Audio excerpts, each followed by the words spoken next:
लोग कहते हैं हनुमान जी तो मिर्जाओं के खिलाफ है, तो फिर ज्योति मिर्जा को 2009 में कौन लाया था टिकट दिला के? तो मैं ही तो था।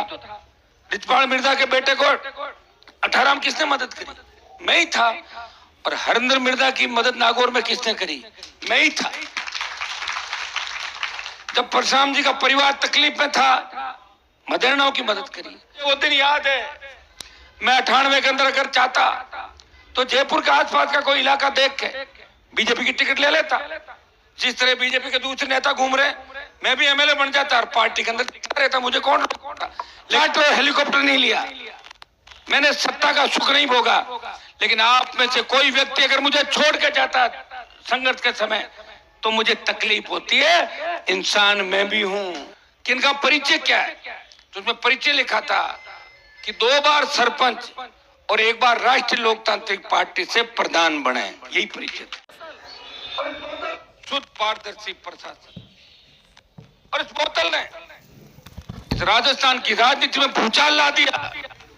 बोतल जब 18 में लड़ी, संसाधन नहीं थे, साधन नहीं थे, लेकिन इतिहास बना कि राजस्थान में कोई व्यक्ति किसानों का आशीर्वाद और जवानों के संघर्ष से पार्टी भी बना के पार्टी भी खड़ी कर सकता है। यह संघर्ष आपने ही लिखा था। खींवसर की धरती के उस विधायक ने राजस्थान में लिखा। और 19 में जब लोकसभा का चुनाव था, आपसे पूछ के गठबंधन किया और हमारी पार्टी को राजस्थान में मान्यता मिल गई। और बोतल का चिन्ह हमारा 19 के बाद तय हो गया।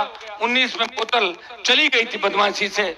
हमारे 3 एमएलए थे, 6 एमएलए कम से कम चाहिए 200 में, और यह 6% वोट हमारे 6 नहीं थे, इसलिए बोतल चुरा ली विरोधियों ने। टायर पे आपने मुझे जिताया और टायर वापस बोतल लेके आया। वो बोतल आज आपके पास है। और लोकसभा चुनाव जीतने के बाद 2029 तक ये बोतल रिजर्व हो गई। चाहे बीजेपी के हमारे सामने का प्रत्याशी है, वो भी बोतल का है, जो बोतल से चुनावा था। जब उसका अखबार के अंदर लिखा हुआ आया कि इनका परिचय क्या है, तो उसमें परिचय लिखा था कि 2 बार सरपंच और 1 बार राष्ट्रीय लोकतांत्रिक पार्टी से प्रधान बने। यही परिचय था, उससे पहले का कोई पॉलिटिकल परिचय नहीं था। मेघ सिंह जी हमारे चुनाव हारे बोतल से, और हराने वाला कौन था? बोतल। बोतल से जीता मेंबर पंचायत समिति। 3-4 बोतल वालों को साथ लिया, 5-4 को करके निर्दय हनुमान जी खिलाफ हम मिता नारायण को कोविड हो रखा था। हमें इतना नहीं था कि हमारे लोग इस तरह सत्ता के लिए छोड़ के चले जाएंगे। क्योंकि मैं जो आपको ट्रेनिंग देता हूं, जितना भरोसा आप मेरे पे करते हो, उतना ही मैं आप पे करता हूं। आपको छोड़ के कहीं नहीं गया। मोदी का चार्टर हेलीकॉप्टर नहीं लिया, मैंने सत्ता का सुख नहीं भोगा। लेकिन आप में से कोई व्यक्ति अगर मुझे छोड़ के जाता संघर्ष के समय, तो मुझे तकलीफ होती है। इंसान मैं भी हूं। मैं कोई रोबोट नहीं हूं, मैं आदमी हूं। लेकिन मैं करूं क्या? मैं कुछ नहीं कर सकता। मुझे तो आपके बीच रहना है। अगर कुछ करूं तो आप कह दोगे हनुमान जी ने गलत काम कर दिया। इसलिए ऐसे लोग जिन्होंने मेरा राजनीतिक नुकसान किया पिछले 20 साल के अंदर, उन लोगों की मदद भी करी।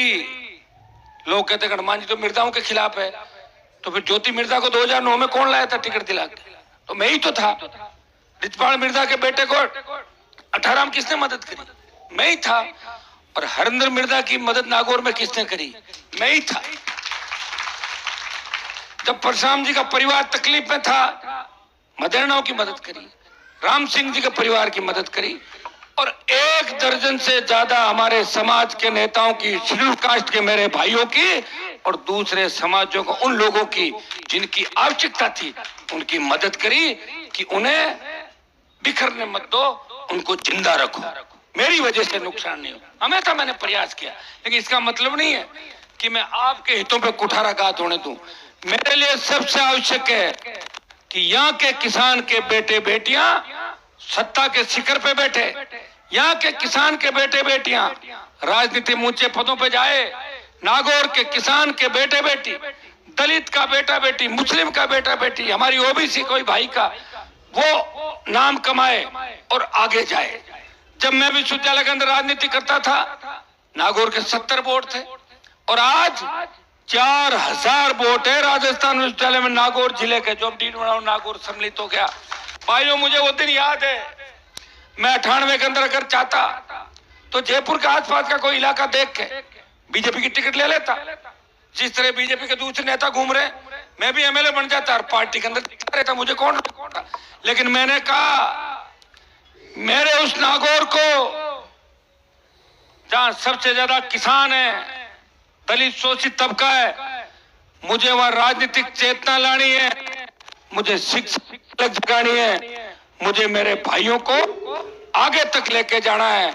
भाइयों जी महाराज से लोकसभा के अंदर जब मैं गया के जयकारे के बाद, जब मैंने लोकसभा से इस्तीफा दिया, उससे एक दिन पहले जब अंदर थे लोग, जो इलाज किया था वो आपके नागौर के इस भाई ने किया था, वो तो आप देख रहे हो सारी। इसलिए मैंने नागौर का सम्मान पूरे देश में बढ़ाया और राजस्थान का सम्मान बढ़ाया। हरियाणा यूपी के लोग कहते थे कि राजस्थान के